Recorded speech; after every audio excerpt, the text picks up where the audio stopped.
I've had a few questions asking me how I make some of my preserves, and one of those preserves is Worcestershire sauce made out of these wild plums that we get on the roadside. So today I'm going to show you just how I make it. So first we need to make a plum jam out of the foraged plums. You can use any plums for this, it doesn't have to be roadside plums. You can use some that you've grown yourself in your orchard. But I like to make use of this free resource that's grown on the side of this road and that no one really uses. No one in our area really picks these plums and the birds don't really eat them, so I might as well pick them and use them. So I've tried to make plum jam with these plums several times and I failed the first 3 times, and basically what was happening was my jam was burning to the bottom of the pot. And so I realised that the best way to make jam with these plums is to boil them in water. You want to nearly cover the fruit with water. I'll show you what I'm doing in a minute. I'm just washing the plums. So you want to nearly cover the fruit with water and you're going to simmer it until the fruit falls apart. And so that's the first step of making plum jam to make our Worcestershire sauce. So here are my plums, and I've got about 5.5 litres in this pot, and I'm going to pop in a couple of litres of water. This is filtered water only because I'm dealing with smoke in my water at the moment. And as you can see, the water's come nearly to the top, and now we're just going to simmer this and it'll continue to break down and release the juices. So you can see that the plums are starting to split their skins and break down. The great thing about this method is you don't have to worry about those little pips. I was picking them out one by one the first time round when I just put sugar and plums in the pot to make jam. This time it doesn't matter because I'm going to sieve them out. The plums have finished cooking and I'm just giving it a quick mash just to break them up a bit before I sieve them out and pass them through that. So I've got it in the sieve now. I'm just working it through with my spatula just to get all the flesh off the pips. So that's most of the flesh off the pips.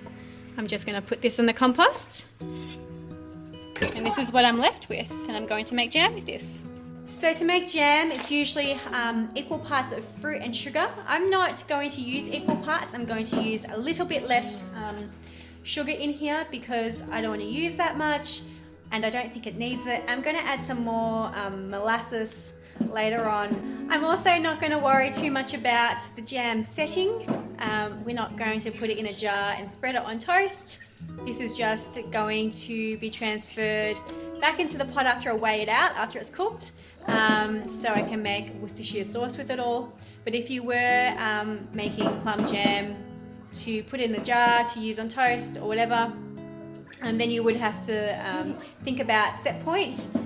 But here I'm just going to let it cook down a bit more and thicken up a bit and not be too concerned about gel point.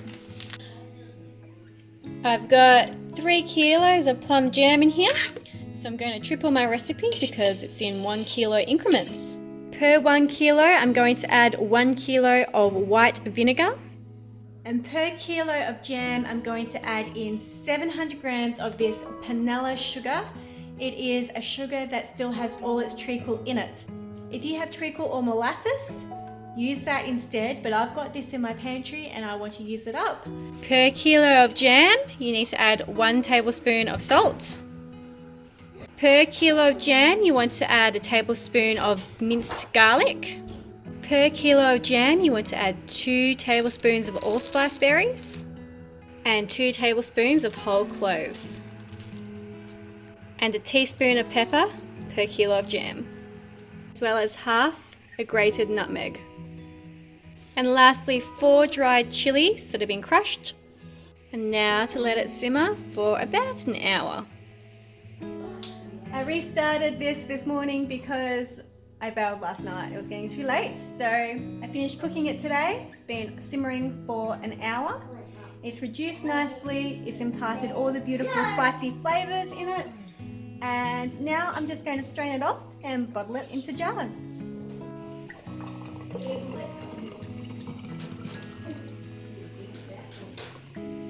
And now I'm just water bathing them for about 30 minutes to form a nice seal so I can store them in the pantry. And there you have it, foraged plums, Worcestershire sauce.